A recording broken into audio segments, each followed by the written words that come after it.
नमस्कार सबको। पिछले वीडियो में हमने बात की थी कि परचेज वोचर जो डोमेस्टिक है और एक इम्पोर्टेड परचेज का वोचर होता है। तो डोमेस्टिक परचेज के वोचर की हमने एंट्री पिछले वीडियो में कैसे करते हैं वो दिखाई थी। जैसा कि हम जानते हैं कि परचेज हमारा एक्सपेंस होता है, तो उसके लिए हमें क्या करना है, एक्सपेंस को डेबिट करना है। एक्सपेंस ऑलवेज डेबिट होता है, क्योंकि हमारा फार्मूला था कि बैलेंस शीट में लायबिलिटी, एसेट्स, एक्सपेंस और इनकम। तो एसेट्स हमें याद रखना है कि एसेट डेबिट होती है जब इंक्रीज होती है। सेम वे में एक्सपेंस जब इंक्रीज होगा तो डेबिट होगा। तो हमें परचेज के हमारा एक्सपेंस होता है, तो इसलिए डेबिट होगा, राइट। फिर आता है सीजीएससी इनपुट और एसजीएससी इनपुट। अब इनवाइस के अंदर जो पार्ट होते हैं, ये मैं आपको डोमेस्टिक इनवाइस हमने पिछली वीडियो में दिखा दिया है। तो सीजीएससी इनपुट क्या है हमारा, इनपुट जीएससी इनपुट क्या हमारा असेट्स होता है। असेट्स ऑलवेज डेबिट होती है जब आपका इंक्रीज होती है, राइट। और सेंट्री क्रेडिटर क्या है हमारा, लायबिलिटी है। लायबिलिटी जब इंक्रीज होगी तो क्रेडिट होगी। तो इसलिए ये हमारा जो एंट्री का फार्मूला है, असेट्स हमारी एक्सपेंस और एसेट्स हमारे डेबिट हो रहे हैं जब वो इंक्रीज होते हैं, और लायबिलिटी जब इंक्रीज हो रही है तो वो क्रेडिट होगी। तो ये है, इसलिए हमारा एंट्री का जो बेसिक फार्मूला है वो हमारा वही हमेशा रहेगा। तो इसी बेस पे हम जितने भी वोचर एंटर करेंगे डोमेस्टिक के, वो इसी बेस पे करेंगे परचेज वोचर के, क्योंकि परचेज को हम डेबिट इसलिए करते हैं क्योंकि वो एक्सपेंस होता है। और जीएसटी इनपुट जो परचेज इनवॉइस का पार्ट होता है वो हमारा असेट्स होता है, इसलिए उसको डेबिट करते हैं। और टोटल इनवॉइस अमाउंट से क्रेडिटर को अपने पैसे देने होते हैं, वो हमारी लायबिलिटी है, तो इसलिए उसको क्रेडिट करते हैं। अब बात आती है इंपोर्टेड परचेज की। तो इंपोर्टेड परचेज के लिए मैं कुछ बिल ऑफ एंट्री आपको यहाँ दिखा रहा हूँ। और ये बिल ऑफ एंट्री है। बिल ऑफ एंट्री क्या होता है, जब हम इंपोर्ट करते हैं किसी कंट्री से, तो उस कंट्री से जो माल चलेगा वो आपका शिपिंग कंपनी के थ्रू आएगा। अब शिपिंग कंपनी डॉक्यूमेंट सारे हमसे लेकर, यानी कि जो हम कस्टमर हैं उनके, और एक होता है कंसाइनर जिसने माल भेजा है, एक कंसाइनर। शिपिंग कंपनी कंसाइनर से माल लेके कंसाइनी को भेजेगी। यहाँ मान लीजिए, अगर मान लीजिए चाइना से माल आ रहा है, या हांगकांग से आ रहा है, या दुबई से आ रहा है, कहीं से भी आ रहा है, और इंडिया में, तो वो इंडिया में उसका बिल ऑफ एंट्री बनेगी। बिल ऑफ एंट्री बनने का मतलब यह है कि ये माल जो है इम्पोर्टेड है, और इसके ऊपर ड्यूटी वगैरह जो है वो सारी पे हो चुकी है। बिल ऑफ एंट्री हमारी ड्यूटी पे होने के बाद ही माल क्लियर होगा। अगर उसकी बिल ऑफ एंट्री बन गई, हमने ड्यूटी नहीं पे की, तो कस्टम से आपको माल नहीं मिलेगा। और दूसरी बात क्या है कि उसके सारे डॉक्यूमेंट वैलिड होने चाहिए। अगर आपके डॉक्यूमेंट में कोई भी कमी पेशी है, तो आपका माल वहां पे कस्टम पे होल्ड हो जाएगा या सीज भी हो सकता है। तो जितने भी जो बंदे इंपोर्ट करते हैं, है ना, उन्हें इन बातों का ध्यान रखना पड़ता है कि सारे डॉक्यूमेंट जब इंपोर्ट करते हैं, यानी कि उनके पास सबसे पहले इंपॉर्टेंट चीज है जीएसटी नंबर होना चाहिए। जीएसटी नंबर होने के बाद उनके पास इंपोर्ट एक्सपोर्ट कोड होना चाहिए। फिर वो माल अपना इंपोर्ट कर सकते हैं। और फिर इंपोर्ट करने के बाद उनको जो रेट पैसे उन्होंने दिए हैं, वो पैसे उतने ही देने हैं फॉरेन करेंसी में जितने का वो बिल है। अगर बिल से कम पैसे जा रहे हैं, या बिल को अंडर वैल्यू करके, मतलब आपने दो बार पेमेंट कर दी, एक बार पेमेंट कर दी बिल की वैल्यू कम करवा के और बाकी ओरिजिनल पेमेंट कर दी, तो आपके बैंक से अगर पैसे गए हैं वो, तो गवर्नमेंट आपको फाइंड आउट कर सकती है। तो आपके माल के ऊपर जो कस्टम ड्यूटी लगती है वो उसी बिल के इनवाइस इनवाइस अमाउंट से ही लगती है। तो इसलिए ये बड़ी जरूरी चीज है कि जो आप इनवाइस जो भी होगा, जितने भी फॉरेन करेंसी में अमाउंट होगा उसका, उतने से ही बिल ऑफ एंट्री बनवाएं, ताकि उसका कल को कोई इंपोर्ट करता है तो ताकि उसका माल कस्टम पे होल्ड ना हो जाए, सीज ना हो जाए। फिर बात आती है कि गवर्नमेंट जो कस्टम ड्यूटी लगाती है, हर चीज के ऊपर कस्टम ड्यूटी का रेट सेम रहता है। उसका टैरिफ अलग अलग होता है ना। कई आइटम पे कस्टम ड्यूटी ज्यादा भी होती है, लेकिन नॉर्मल केस में क्या होता है कि जो रेट है वो 7.5% का ही रहता है। अब बात आती है कि बिल ऑफ एंट्री के अंदर कौन कौन से कंपोनेंट होते हैं। तो ये बिल ऑफ एंट्री है जिसमें सबसे पहले current status of CB IO से इशूड उसका सर्टिफिकेट नंबर होता है। कोरियर रजिस्ट्रेशन नंबर, जो पार्टी मंगवा रही है, ठीक है, शिपिंग कंपनी, जी लॉजिस्टिक शिपिंग कंपनी है, उसका ये इन्होंने जो रजिस्ट्रेशन नंबर है, यानी कि अगर माल इंपोर्ट करते हैं तो उसने जो रजिस्ट्रेशन नंबर ले रखा है कोरियर वाले ने, वो नंबर यहाँ मेंशन होगा उसका। और फिर बात आती है फ्लाइट नंबर, एयरलाइन कौन सी फ्लाइट से आया, एयरपोर्ट ऑफ अराइवल दिल्ली में उतरा है ये माल, date of arrival, time of arrival सब मेंशन है। कहाँ से चला है, ये हांगकांग से चला है। और नेम ऑफ कंसाइनर, यानी कि माल भेजने वाला। अब होता क्या है कि जो जैसे alibaba.com से खरीदते हैं, जिनसे भी खरीदते हैं, डायरेक्ट पार्टी से खरीदते हैं, तो उनके उनका वो किसी के एजेंट होते हैं। तो name of consignor may be different from the name of supplier sometime. और नेम ऑफ कंसाइनी यानी दीक्षित सोल्यूशन सर्विस ने मंगवाया मान लिए, उसका इंपोर्ट एक्सपोर्ट नंबर यहाँ पे मेंशन होगा, और उसका जीएसटी नंबर यहाँ पे मेंशन होगा। ये दोनों बातें बहुत जरूरी है कि इंपोर्ट एक्सपोर्ट कोड और जीएसटी नंबर मेंशन हो, क्योंकि जब इंपोर्ट करते हैं तो हम सप्लायर को ये जीएसटी नंबर, जीएसटी सर्टिफिकेट और import export code certificate provide करते हैं, ताकि जब माल कस्टम पे आ जाए तो एक तो हमारा सर्टिफिकेशन है कि जीएसटी नंबर है हमारे पास और आईसी कोड है हमारे पास, तो इंपोर्ट एक्सपोर्ट में कोई दिक्कत नहीं होती। प्लस उसका जो आईजीएसटी का बेनिफिट है वो तभी मिलेगा हमें जब हमारे पास इंपोर्ट एक्सपोर्ट कोड होगा और जीएसटी नंबर होगा। जीएसटी नंबर नहीं होगा हमारे पास या उस बिल ऑफ एंट्री मेंशन नहीं होगा तो हमें उसका इनपुट नहीं मिलेगा। और जब ये माल इंपोर्ट होके आ जाता है वहां से वेरिफिकेशन के बाद, तो ये पोर्टल पे शो भी करता है कि आपका इतना आईजीएसटी वहां पे इंपोर्टेड मटेरियल पे है, आप क्लेम कर सकते हैं। तो फिर बात आती है हमें, अब ये आईजीएसटी जो होता है हमें खुद ही पे करना होता है और खुद ही हमें इनपुट लेना होता है, इसमें सप्लायर का कोई रोल नहीं होता। तो सबसे पहले हमारे पास हम देखेंगे कमर्शियल इनवॉइस, और इसके अंदर क्या क्या मेंशन होता है, हम इसकी कॉस्ट कैसे निकालनी है वो देखेंगे। सबसे पहले जो कमर्शियल इनवॉइस होता है वो पार्टी का कुछ इस तरह का होता है। कमर्शियल इनवॉइस वर्ड लिखा होता है जब आप एक्सपोर्ट करते हैं, उस पार्टी ने हमें एक्सपोर्ट किया है ना, तो वो हमें कमर्शियल इनवॉइस रेज करेगा। यानी कि फॉरेन करेंसी में जो इनवॉइस रेज किया जाता है वो कमर्शियल इनवॉइस होता है, और वो अपनी जो लोकल करेंसी में इनवॉइस रेज करेगा उसके लिए वो टैक्स इनवॉइस होगा। इंटरनेशनल एयरवे बिल नंबर सब चाइना में लिखे हुए हैं, तो हमारा मेन है कि ये जो पार्टी का नाम ये है हमारा। अब कंसाइनर डिफरेंट है, तो कंसाइन डिफरेंट इसलिए होता है कि भेजने वाला कई बार माल कोई और होता है, ये लोग उसके एजेंट के तौर पे काम करते हैं। तो इसलिए ये अलीबाबा डॉट कॉम से जो माल लेते हैं या वैसे लेते हैं डायरेक्ट किसी से छोटा मोटा मटेरियल, तो उसमें कई बार नेम ऑफ सप्लायर और नेम ऑफ कंसाइनर डिफरेंट होता है बिल ऑफ एंट्री में। तो हमने जो आइटम मंगवाई है उसके साथ ये बिल कमर्शियल वाइस लगता है, तो उसमें कोई डाउट नहीं है कि माल आपका होल्ड होगा। फिर बात आती है item description of good. Label roll holder item description है, क्वांटिटी 20 पीसीस, और उसका जो रेट है यूएस डॉलर में है। ये 5 जो है, एक आइटम का $5 का रेट है, ये $5 का। टोटल वैल्यू है $100। तो $100 जो है हमारे बिल ऑफ एंट्री में शो होगी, वो हम चेक कर लेते हैं अब यहाँ पे। अब सबसे पहले आते हैं डिटेल्स ऑफ आइटम, अब आइटम वाइज चलेंगे यहाँ पे। TTSH जो है HSN कोड है आइटम का, कहाँ से चला है ये, हांगकांग से चला है। Item name labour roll holder जो हमारे कमर्शियल वाइस में आ रहा है ये यहाँ पे मेंशन है, लेबर रोल होल्डर यहाँ पे बिल ऑफ एंट्री मेंशन है। अब नंबर ऑफ पैकेजेस है, अगर मान लीजिए 2-3 बिल का मटेरियल है जो किसी ने मिक्स करके मंगवाते हैं, क्योंकि फ्रेट कई बार बाई एयर जो आता है वो काफी महंगा होता है, लेकिन अगर हम काफी सारा माल मर्ज तरफ करके मंगवाते हैं तो हमें फ्रेट पर किलो सस्ता पड़ता है। तो इसलिए नंबर ऑफ पैकेज यानी कि 6 बॉक्स हैं, और जिनमें अलग अलग माल है, 3-4 बिलों का माल है।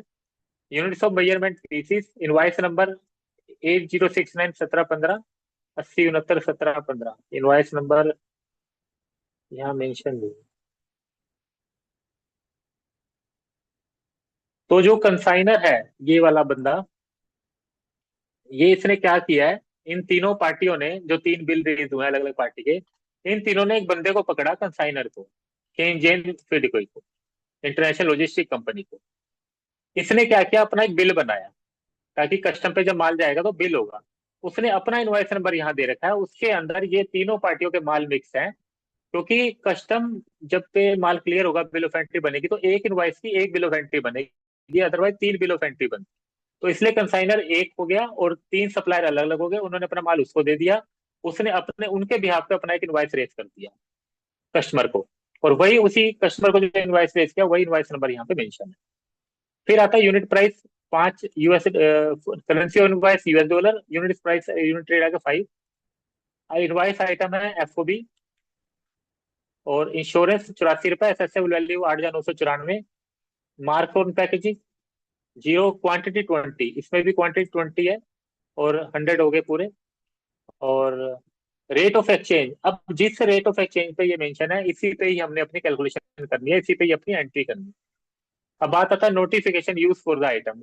इन आइटम के लिए कौन सा नोटिफिकेशन नंबर, यानी कि उस पर क्या जीएसटी रेट लगना है, क्या कस्टम ड्यूटी रेट लगना है, उसके लिए नोटिफिकेशन नंबर मेंशन होता है इसमें। वो ड्यूटी जो उठाएगा उस हिसाब से उठाएगा। अब इस पे क्या क्या चार्जेस लग रहे हैं, सबसे पहले लग रहा है BCD, basic custom duty. BCD का मतलब है बेसिक कस्टम ड्यूटी, ये मैं यहाँ पे लिख देता हूँ ताकि सबको बाद में वीडियो देखें। तो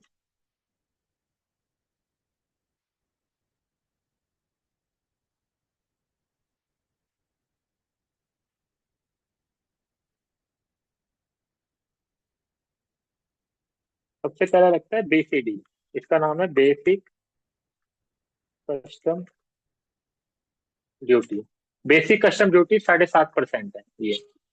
अब 7.5% लगी है तो किसके ऊपर लगी है ये लगी है 8,994 रुपये के ऊपर। राइट। अब 8,994 आया कैसे है ना? तो 8,994 आया है जो आपने $100 का माल मंगवाया है। या अब हम देखते हैं 8,994 आया कैसे, ये सब समझना बहुत जरूरी है। तो सबसे पहले आपने आइटम मंगवाई, लेबल रोल होल्डर, और क्वांटिटी है 5, यूनिट प्राइस है, सॉरी क्वांटिटी 20, यूनिट प्राइस 5। तो वैल्यू हो गई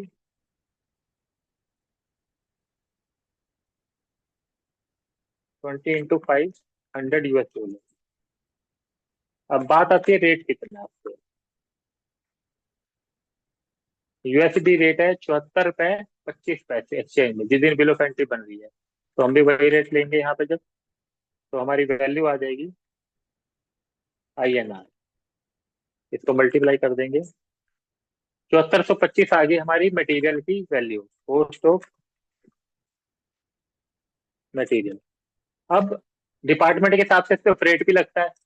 वो फ्रेट या तो एस्टिमेटेड ले लेते हैं या हमें एक्चुअल फिगर देनी होती है। अभी इन्होंने यहाँ पे एस्टिमेटेड ले रखा है एक परसेंटेज वाइज। तो फ्रेट जितना है वो हम ऐड कर देंगे, 1485।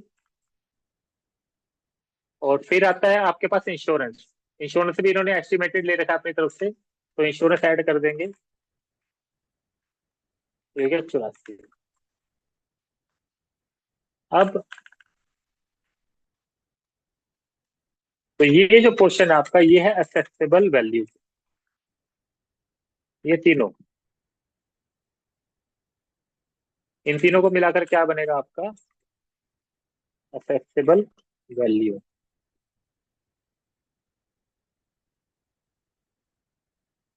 8,994। तो ये आपकी असेसेबल वैल्यू कैसे आई है?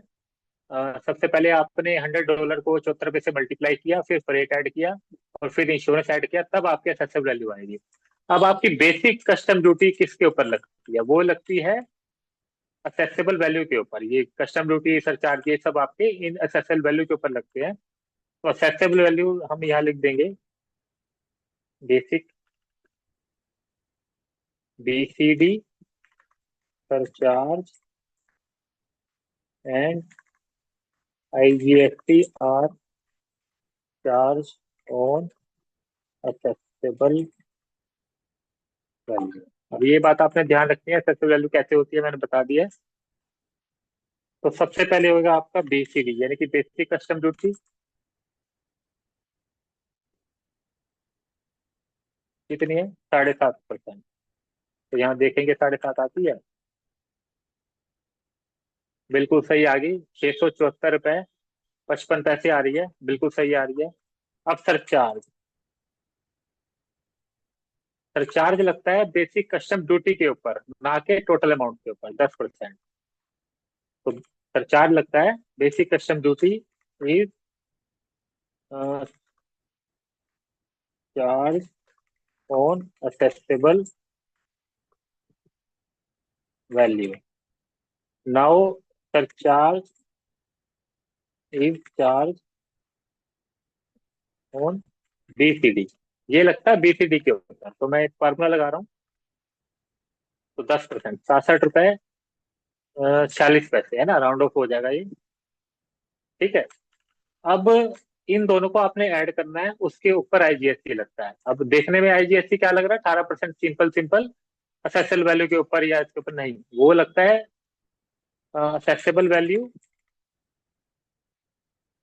प्लस BCD प्लस सरचार्ज,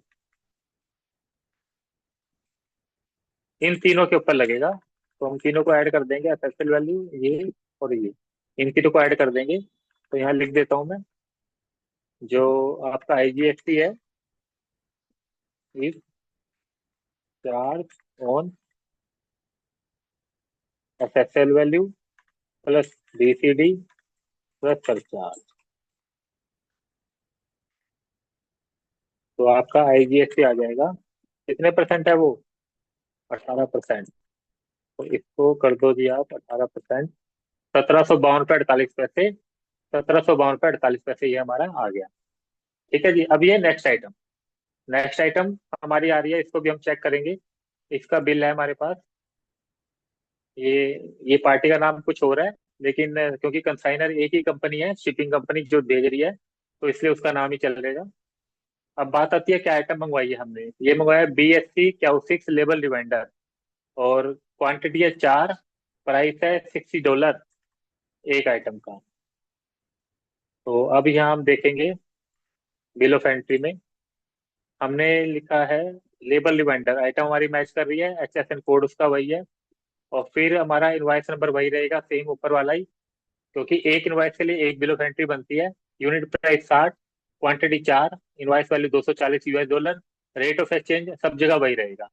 अब इसका भी हम निकाल के देख लेते हैं कैसे आता है हमारा। इसको साइड में कर देता हूँ, या नीचे ही कर दे। तो आइटम हमारी लेबल रिमाइंडर, क्वांटिटी 4, यूएस 60, 240 का यूएस रेट वही लगेगा हमारा। तो हमारी जो वैल्यू आएगी वो कैसे आएगी? 7425 × 240, 17,820 कॉस्ट ऑफ मटेरियल। फ्रेट हमारा कितना लगा है? 3564। तो यहाँ 3564 लिख देंगे। इंश्योरेंस कितना लगा है? $200, तो यहाँ 200 लिख देंगे। तो ये आ जाएगी वैल्यू हमारी। एसएसएल वैल्यू कितनी है? 21,584, ये हमारी मैच कर रही है बिल्कुल। ठीक है जी, अब आती है बात BCD की। 7.5, 10 और 18 वो अपने फार्मूला लगा रखा है, तो ऑटोमेटिक उठा लेगा वो। 1618 मैच कर रहा है हमारा, 161 रुपये 88 पैसे मैच कर रहा है। और फिर BCD को मिला करते 364, 18% इसके ऊपर लगेगा, एसएसएल वैल्यू के ऊपर, BCD के सरचार्ज के ऊपर। 4205 और 64 पैसे, 4205 और 64 पैसे, ये हमारा एग्जैक्ट मैच कर रहा है। अब तीसरी आइटम पे चलते हैं। 3 आइटम है इसके अंदर। वो है थर्मल प्रिंटर, इसका इनवॉइस भी दिखा देते हैं आपको। ये 2 इनवॉइस हैं, इन दोनों इनवॉइस का उसने पार्टी ने एक इनवॉइस बना दिया। यहाँ है 12 प्रिंटर एक में, इनवॉइस नंबर है BT 2020 1008। और नेक्स्ट इनवॉइस है BT 2020 1014। तो ये 2 इनवॉइस थे। 12 और 12 24 प्रिंटर थे, और यूनिट प्राइस सेम था। तो 150 और 150 $300 के थे। 150 ये और 150 $300, 24 पीस, ₹12.5 उसका पर आइटम का रेट था। तो अभी हम बिल ऑफ एंट्री में आएंगे। बिल ऑफ एंट्री में कितने हैं? बॉक्स हमारे जो है वही 6 चले आ रहे हैं शुरू से। यूनिट प्राइस $12.5 था, और क्वांटिटी थी 24 प्रिंटर की। 150 के 2 बिल थे, $300 के हो गए। अब बात आती है उसकी कैलकुलेशन की, तो ये हम देख लेते हैं। कैलकुलेशन हमारी आइटम आई है।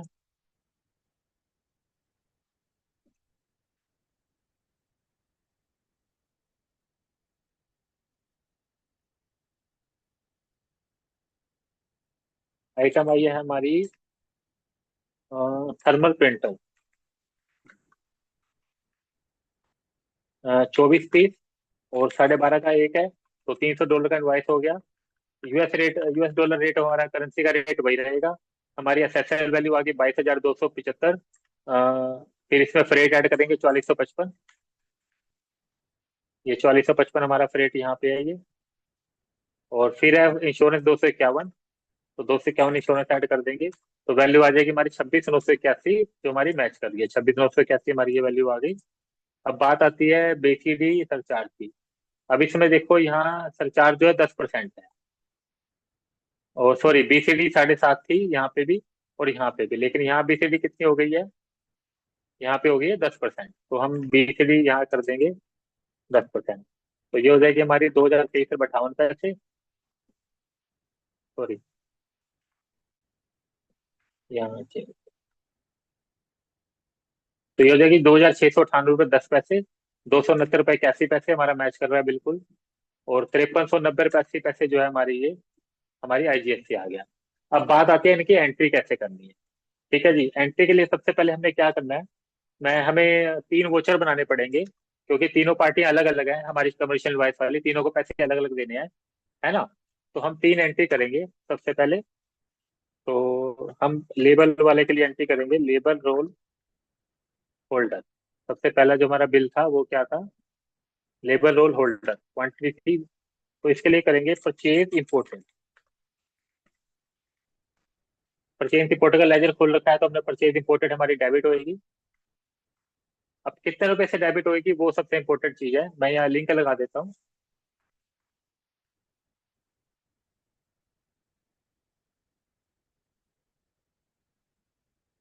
अब हमारी जो परचेज है वो हमारी, क्योंकि ये फ्रेट जो है एस्टिमेटेड है ना, जब इसका जो फ्रेट का बिल होगा वो हम अलग से पैसे देंगे। अभी हमने पार्टी को किस रेट पे पैसे दिए हैं, $4 के पैसे दिए हैं सिर्फ 74.25 पे। तो हमारी जो परचेज है वो 7425 रुपए से बुक होगी, ना कि 8994 रुपए से। क्योंकि जब वो फ्रेट के पैसे हैं, जो अगर मान लो हमने फ्रेट जो है हमारा हमने अलग पैसे दिए हैं किसी को, तो वो फ्रेट का बिल मेरे पास अलग से आएगा, तो मैं फ्रेट का बिल पूरा बुक करूंगा। ये सिर्फ कस्टम ड्यूटी वाले ने 1485-84 अपने एस्टिमेटेड अमाउंट ले लिया अपनी मर्जी से, वो मेरे को परचेज में वोचर में एंटर नहीं करना। मेरी परचेज कॉस्ट है जो मैंने पार्टी को पैसे दिए हैं भाई, 74.25 रुपए के हिसाब से $100 के पैसे दिए हैं। अब मान लो मैंने सिर्फ $100 के पैसे दिए पार्टी को। अब मान लो मैंने उसे 75 रुपए के हिसाब से भी दे रखे होंगे, 76 के हिसाब से भी, या 71 रुपए के हिसाब से भी, जिस दिन जो डॉलर का रेट होगा। तो डॉलर का रेट जो है वो रोज रोज चेंज होता रहता है। तो मेरी कॉस्ट जो बुक होगी $100 की बुक होगी, लेकिन रेट मैं वही लूंगा जो बिल ऑफ एंट्री के अंदर मेंशन होगा। 7425 रुपए के हिसाब से मैं परचेज बुक करूंगा यहाँ पे। अब बात आती है, अब मैंने जो आईजीएसटी और कस्टम ड्यूटी पे किया वो क्या है मेरा। अब मैंने कस्टम ड्यूटी और आईजीएसटी पे किया है, वो क्या है कि मैंने यहाँ पे मैंने पे किया है। टोटल पेमेंट कितनी की है मैंने, कस्टम ड्यूटी प्लस आईजीएसटी की, BCD plus surcharge plus IGST, total payment करी है मैंने 674, 67 और 1752। 2494 रुपए की पेमेंट मैंने करी है। अब इसका मैं क्या करूंगा, जो आईजीएसटी है वो तो आपको इनपुट मिल जाएगा, और जो बेसिक कस्टम ड्यूटी और सरचार्ज है ये आपका एक्सपेंस में चला जाएगा, यानी कि परचेज कॉस्ट के अंदर आपका ऐड हो जाएगा। तो आप परचेज कॉस्ट के अंदर भी ऐड कर सकते हैं इसको 7425 में, या आप इसको as a expense custom duty expense करके दिखा सकते हैं। दोनों ऑप्शन सही है, कोई भी गलत नहीं है। अल्टीमेटली आपका परचेज का पार्ट ही है। तो कस्टम ड्यूटी जब हम किसी प्रोडक्ट की कॉस्ट निकालते हैं, तो purchase price plus custom duty add करके ही उस प्राइस पे निकालते हैं। तो परचेज इंपोर्टेड आपकी 7425 से डेबिट हो जाएगी, तो कस्टम ड्यूटी ऑन परचेज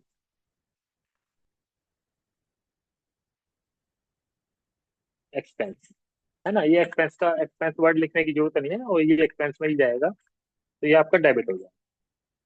तो ये है हमारा, इसका लिंक लगा देता हूँ।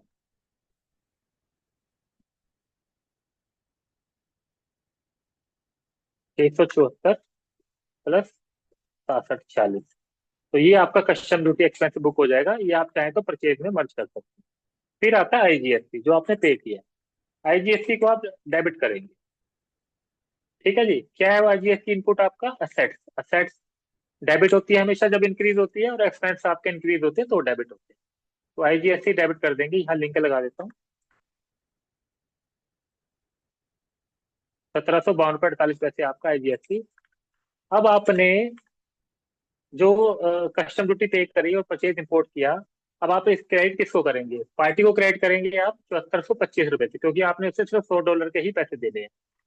तो जो मेरा सप्लायर है, यानी कि ये कमर्शियल वाइज जिसका था, इसका नाम है गुआंग डोंग, है ना, मैं पूरा नाम नहीं लिख रहा, गुआंग डोंग। तो गुआंग डोंग जो मेरा सप्लायर है, मैं उसे 7425 रुपए से क्रेडिट कर दूंगा। अब बात आती है कस्टम ड्यूटी और आईजीएसटी, ये जो मेरे हैं मैंने 2494 पे किया सरकार को, वो कहाँ जाएंगे, वो जाएंगे जी कस्टम ड्यूटी पेबल। अब संडे क्रेडिटर मेरा लाइबिलिटी होता है, और कस्टम ड्यूटी पेबल यानी कि जो मैंने पैसे सरकार को देने हैं वो मेरी लाइबिलिटी है। तो कस्टम ड्यूटी पेबल में खड़ा करूंगा इसको मैं, तो ये मेरी लाइबिलिटी है तो क्रेडिट हो जाएगा। तो इन दोनों का टोटल आ जाएगा 2494। उसकी नरेशन में मैं लिख दूंगा बीइंग, वैसे तो जब टैली में एंट्री करेंगे तो नरेशन की जरूरत नहीं है क्योंकि आइटम वाइज करेंगे हम। तो इसकी नरेशन मैं लिख रहा हूँ being label roll holder purchase quantity 20 @ $5।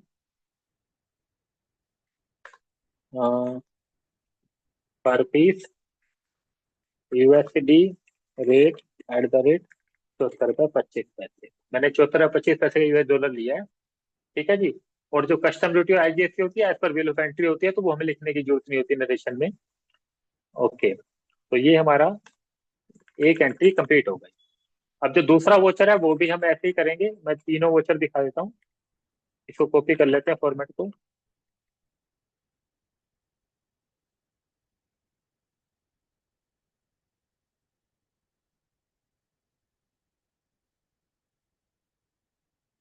तीनों मैं दिखा देता हूँ। नरेशन अलग आएगी। ये पार्टी का नाम हट जाएगा। देखिए, परचेज इंपोर्टेड आपका सेम रहेगा हर बार। Custom duty on purchase same रहेगा, IGST सेम रहेगा, सिर्फ कस्टम ड्यूटी पेबल भी सेम रहेगा, सिर्फ पार्टी का नाम बार बार चेंज होगा। ये तो वोचर आपको याद रखना है भी कैसे करना है ना। तो दूसरे वोच पे चलते हैं। तो दूसरी पार्टी का नाम है हमारा ग्वांगडोंग शिन बायो, है ना। तो इसका नाम लिख लेते हैं यहाँ पे,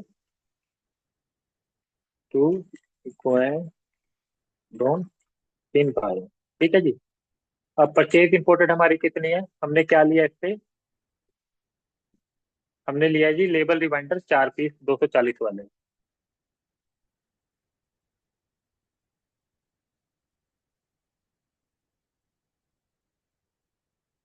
तो हमारा कॉस्ट होगी 17,820, है ना। जो पार्टी को हमने पैसे दिए $240, 74 रुपये 25 पैसे के हिसाब से।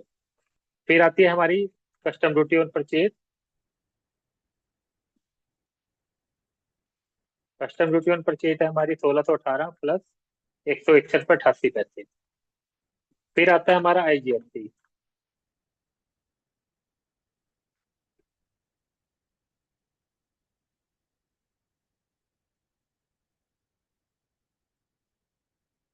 IGST आता है हमारा 4205 रुपये 64 पैसे। अब पार्टी को कितने देने हैं हमने, 17,820 देने हैं, वो यहाँ आ जाएंगे। प्लस जो IGST और कस्टम ड्यूटी जो हमने सरकार को देने हैं, कस्टम ड्यूटी टेबल में आ जाएंगे। नरेशन आ जाएगी हमारी being label reminder purchase quantity four $60 per piece. अब US$ का रेट है @ 74 रुपये 25 पैसे, है ना। तो हमने चार क्वांटिटी ली है, $60 की 240 हो गए, 74 25 के हिसाब से मल्टीप्लाई करें 17,820 आ गया। बाकी IGST वगैरह सब जो है बिलो एंट्री से आएगा। अब तीसरी में एंट्री आएगी हमारी परचेज इंपोर्टेड थर्मल प्रिंटर, है ना। अब टैली में एंट्री जो है वो नेक्स्ट वीडियो में ही बता पाएंगे, क्योंकि 10 मिनट रह गए हैं। अगर इसमें हो नहीं पाएगा तो अभी सिर्फ ये एक्सेल वाली बता देता हूँ। थर्मल प्रिंटर जो है हमारा, ये वाला वैल्यू आ रही है हमारी $300 को मल्टीप्लाई करेंगे 74 25 से, तो 2275 जो हमने पैसे देने पार्टी के वो। फिर आता है custom duty. Thermal printer custom duty हमारी 2698 और 269। और फिर IGST है हमारा 5390। और सेम वे में जो पार्टी का नाम आएगा यहाँ पे वो क्या आएगा, पार्टी का नाम है शिया मैन।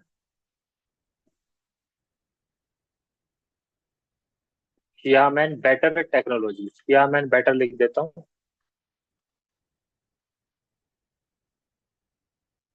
शिया मैन बेटर। ठीक है जी, ये पार्टी आ गई। 2275 आपने इसके देने हैं। और सरकार को देने हैं 29 67 75 90 8358। अब ये 8358 986 ये भी देखो आपका मैच करेगा बिल ऑफ एंट्री से, वो भी दिखाता हूँ मैं।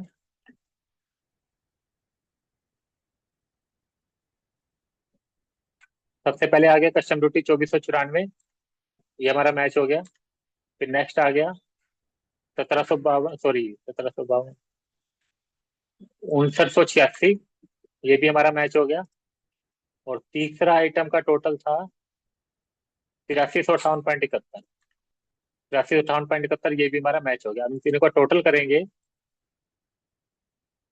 तो ये हमारा 16,839 आता है। तो 16,839 का देखो चालान क्रिएट हुआ है। TR6 चालान नंबर ये रहा। यानी कि जब कस्टम ड्यूटी पे करते हैं तो TR6 का चालान होता है, वो पे होगा। टोटल अमाउंट कितना आ रहा है, 16,839 का अमाउंट पे हुआ है। और इन तीनों का अगर टोटल करेंगे यहाँ पे, टोटल कस्टम ड्यूटी का मैं दिखाया तो यहाँ पे, total custom duty plus IGST,